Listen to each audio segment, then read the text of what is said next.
Insomnia is like living in hell. Hi everyone, this is a reflection upon my coursework of year 13 advanced portfolio on my short film package that I chose.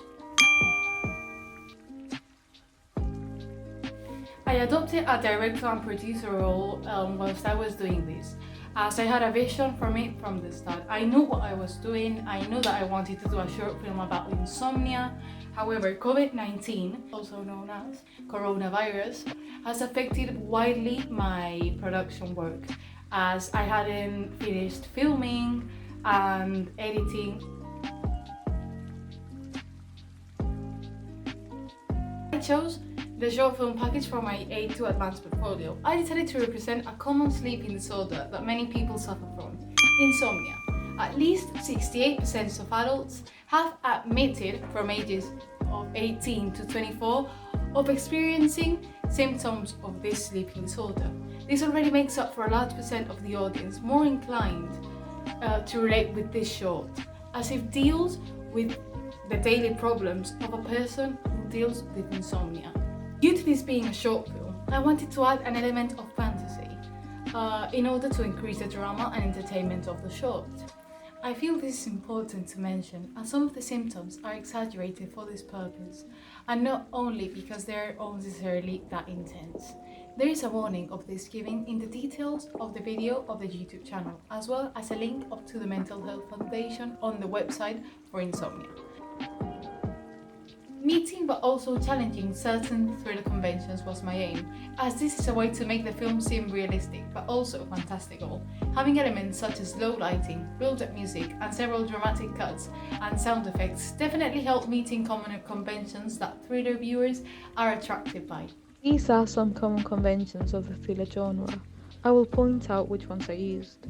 Low-key lighting. This is seen in the montage of Rocío at night, where the low lighting is used strategically to show Rocío's inner turmoil in a more intense side of the symptoms of insomnia.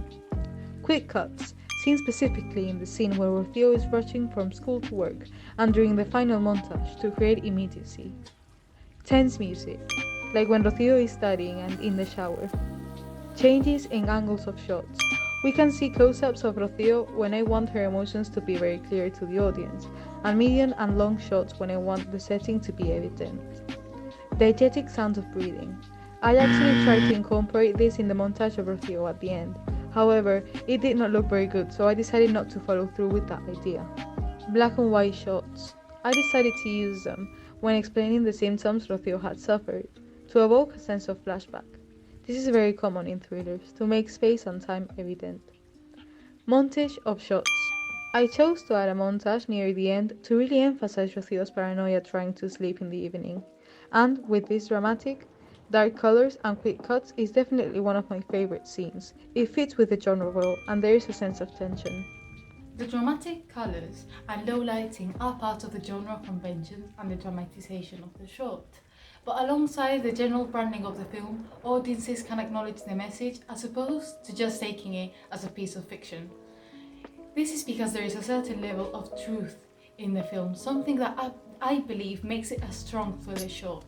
Insomnia is represented as a threatening disorder that can affect an individual in all aspects of their life, and it opens a realm of sympathy towards people with mental health disorders, many of whom have been bullied and rejected for suffering like this. This is a new concept and definitely aids the message of the film, to be able to relate with Rocío instead of judging her actions.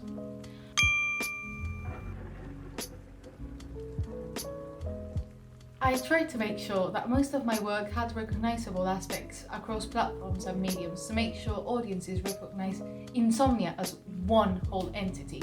This is done with the use of my production company logo, Light Blue Productions, a play on words, as my name, Celeste, means light blue in Spanish.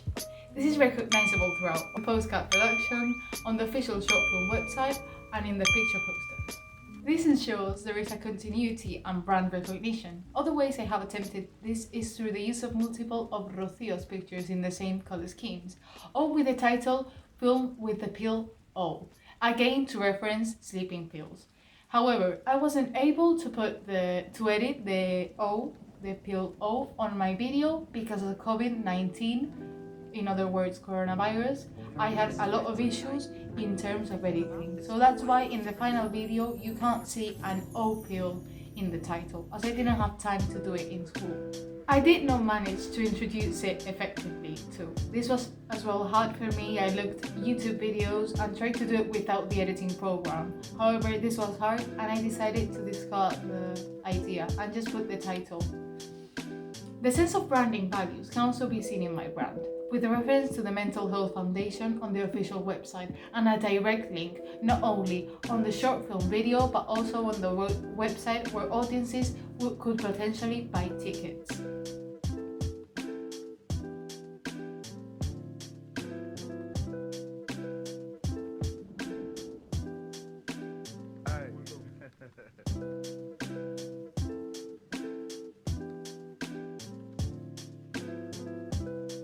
I think the main form of engagement of my short should be a collection of different things.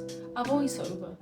But what happens to people that don't get it? The voiceover at the beginning of the short utilizes direct address in its speech to really entice and bring the audience in, making them feel involved with the questions asked about sleep. This was a good opportunity to add research on sleep deprivation.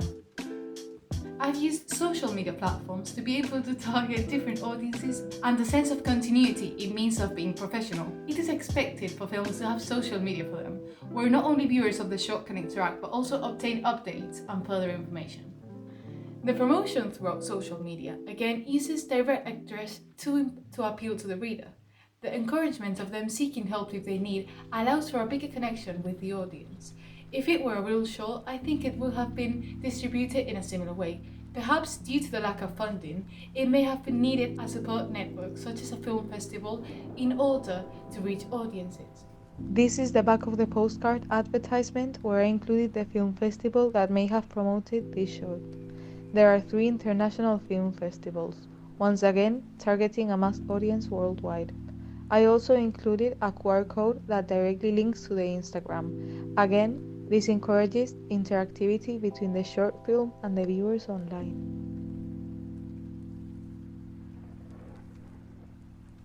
Different technologies, software and hardware were used to make this project possible. First of all, the Adobe Premiere Pro CC 2019 was the editing software used for the whole short. I believe this project helped me develop my skills and I am looking forward to learn more on how to use it. I also used Wix to create a conversational blog for readers to feel engaged with the production process of the short, give it a personal feel and develop my skills in website creation. I also used Photoshop CC 2019 for the making of the postcards, the rough edit and the final, as well as for the campaign photos. These provided consistency, developed my knowledge and made it easier to create the project as a package that can be recognizable throughout platforms. For filming, I used my Samsung S10 Plus. Being a phone, some people may judge it and feel like it's unprofessional to film with a phone. However, it comes with 3 rear cameras and 1 front, making me able to film up to 4K if necessary. However, my video was filmed in 1080p. Thanks for watching, I give it a like if you enjoyed. All my links are in the description below and subscribe if you want to see more updates on this.